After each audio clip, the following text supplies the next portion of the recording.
Hello, my name is Elise, or Caffeine and Misery, and today I'm going to be talking about one of the brand new decks to come out of DZ-BT-14 on the way to the Crimson Moon, that being the brand new Stoicheia deck in the first Stoicheia Fantôme, the great magic caster of Transitory, Zerith Fantôme.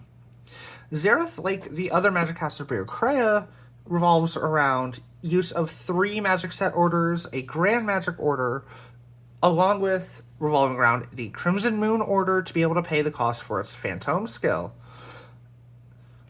It has a lot of deck thinning available to it, and without further ado, let's go ahead and get into it.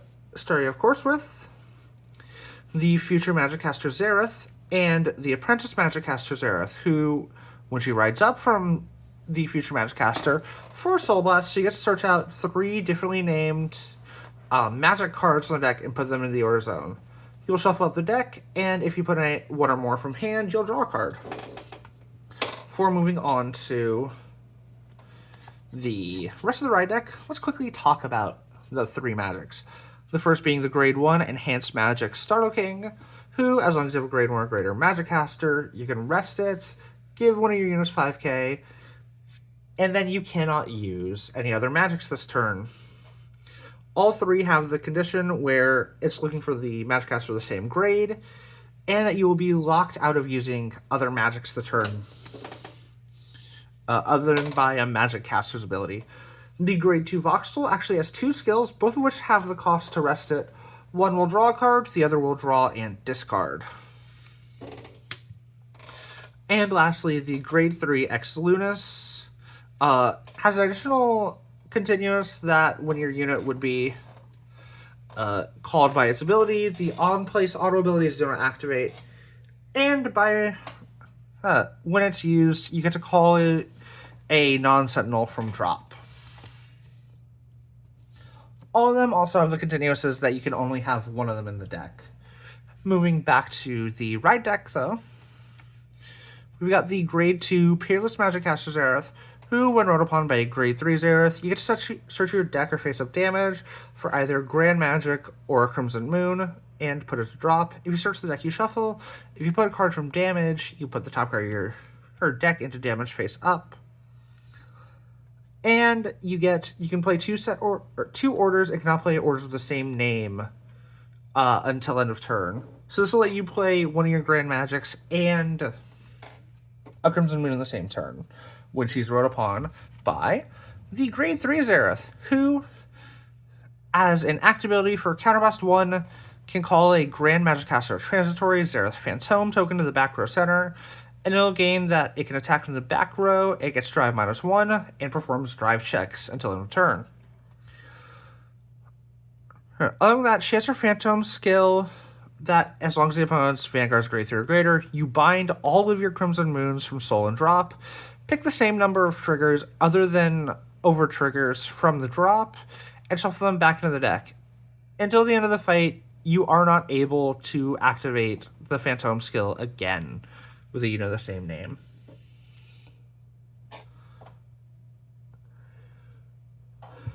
So, along with being able to recycle triggers, as I said, you get a token, that being Grand Magic Caster of Transitory, Zerith Fantôme, which notably the English versions have an error. Auto when placed, when your other unit is attacked by retiring her, she can give 10k until end of battle, not turn. That is the error right here. And at the end of the opponent's turn, you retire her. That is a mandatory effect. Moving into the main deck, before we go further, let's give you a quick refresher on Crimson Moonlight. We're on 4, obviously, to maximize how many triggers we can cycle back. First off, it's a Grade 1 normal order that you can play if you have a Fantôme Vanguard. You get to look at the top 5 cards of the deck, pick a card from among them, and reveal it. If you don't reveal, you shuffle the deck and draw a card. If you do, you do one of the following. Either call it if it's a unit card with grade less than or equal to your Vanguard, or add it to hand if it's a Crimson Moon. Other than that, the Crimson Moonlight has 3 skills, the first being that it cannot be bound other than by the Fantôme ability. While in the bind zone, it cannot be chosen or moved by to other zones by anyone's ability. And in the damage zone, you can put into drop and put the top card of deck into damage zone so you don't miss any moves to damage. Going into the rest of the main deck, starting with the grade 3s, we've got, of course, 3 Persona Rides and 4 Phantom Grand Magic Gladiator, which can be played from drop and played with Soul Blast 1 as long as you have a great Magic caster of Transitory, Zerith, Fantôme. You'll bind it and give your Vanguard that all of your Fantôme units get plus 5k, and if the bind zone has 3 or more, or they get plus 10k instead. Other than that, it cannot be bound by anything other than its own ability, and if you have a Zerith Vanguard, when it would be revealed by a Crimson Moon card's ability, it is treated as a Crimson Moon. Round out our grade 3s, we've got a funny little tech card. This deck has a couple of them, that being 2 copies of Roaming Prison Dragon. It has an auto ability and drops that when you play a normal order, you can call it, and if you do, you get to pick one of the followings. It also has the condition to do both if you Alchemagic, but this deck obviously doesn't do that. Either you give it 10k or give it a critical. This is a lot of early pressure on the deck because you're able to play the moons every turn.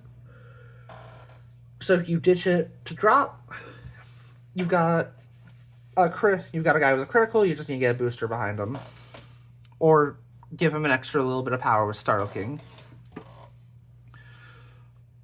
Moving into the grade 2s, we've got the Cognizance of Lakeheart Fontaine, who, when placed on Rearguard Circle, as long as you have a Zerith Vanguard, you can counterblast 1, check the top cards of the deck equal to the number of Fantôme units you currently have, put 1 into hand, and then you can dump either a Fantôme or normal unit from among them.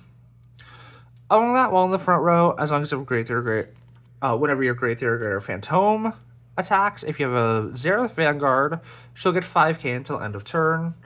So when your token and Zerith attacks, she'll get a total of 10, similar to Nilsvager in Barracrea. We're also on 3 copies of Black Sky Marine General Lamina. This is the Stoicheia Mooncycler. When discarded while riding from the right deck, as long as you have Phantom Vanguard. For Soul Blast 1 or EV3, you get to search the deck for a Crimson Moon. And when put on Guardian Circle from hand, as long as you have Phantom Vanguard, you can counterblast 1 or EV3 to draw 1.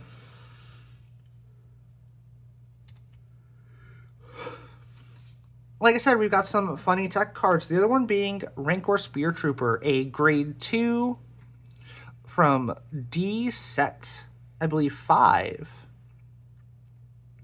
It's got a simple continuous ability that during your turn, it gets plus 5 for each of your bound orders. It does not count different names, so once you bind the 4 moons, that is a plus 20, plus another 5 for every copy of Gladiator.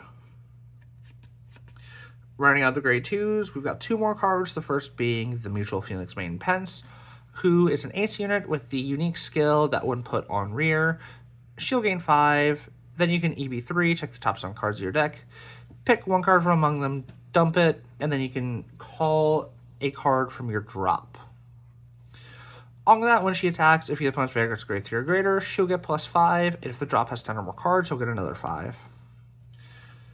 And lastly, for the grade 2s, we've got Protection Twincast as a Regalis piece. This is a Blitz order that when you're attacked, it'll give the attacked unit 10k, and in the drop zone, when your unit is attacked by removing it from the fight, you get to pick the attacked unit and give it 5k times its grade.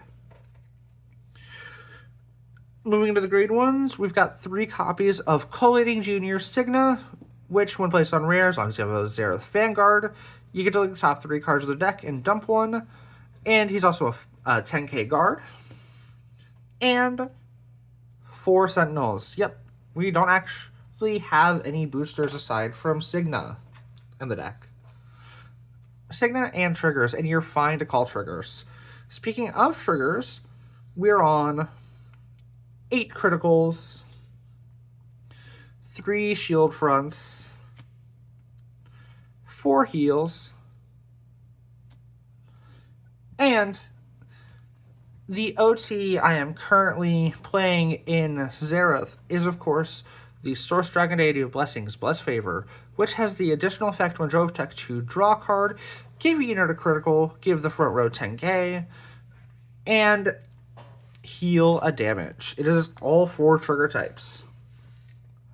Moving into some of the pros and cons of the deck, first off, the deck is super, super fun in my opinion. You can go through the deck, thin it really fast, and you can do a lot of cool things. It's really cool to see a random common like Rancor Spear Trooper be relevant. It's really cool that there's the space to play cards like Roaming Prison Dragon.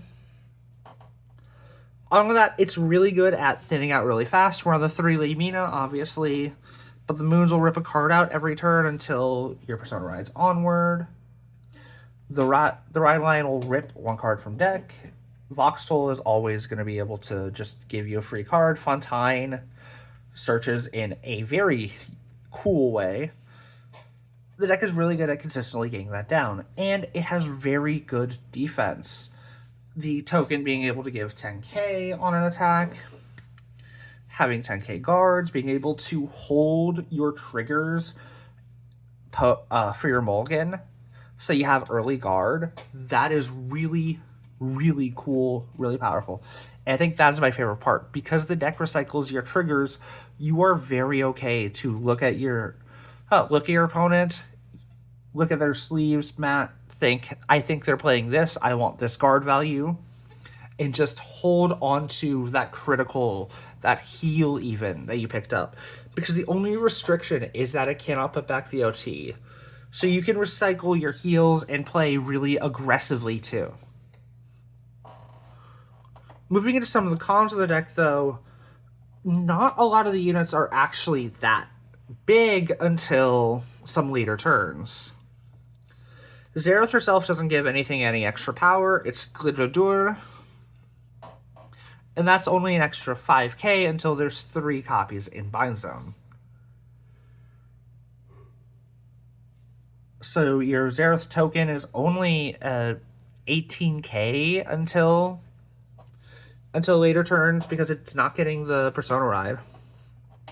Fontaine is only 20 to 30k without any boosters or trigger effects, and you kind of need to make sure your boosters are behind Roaming Prison Dragon because it's a very weak card, but you want the crit pressure.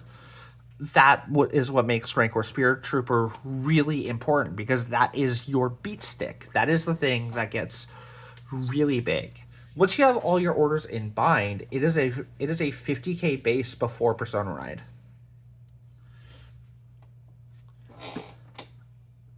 Along with that, the deck, after a point, once you've used up your orders, all of them, your late game isn't really that impressive. You can definitely outlast your opponent in a lot of situations, but if they happen to get some lucky hits, that could be it in the late game. Once you hit late game with Zerith, it's not doing well, but it doesn't really have the power to force it into the late game, in my opinion. But that is my Zerith Fantôme list. If you have any thoughts about my list, my thoughts about the deck, or you just like listening to me yap, please do all the YouTube stuff, like, comment, subscribe, and I will see y'all next time. Ciao.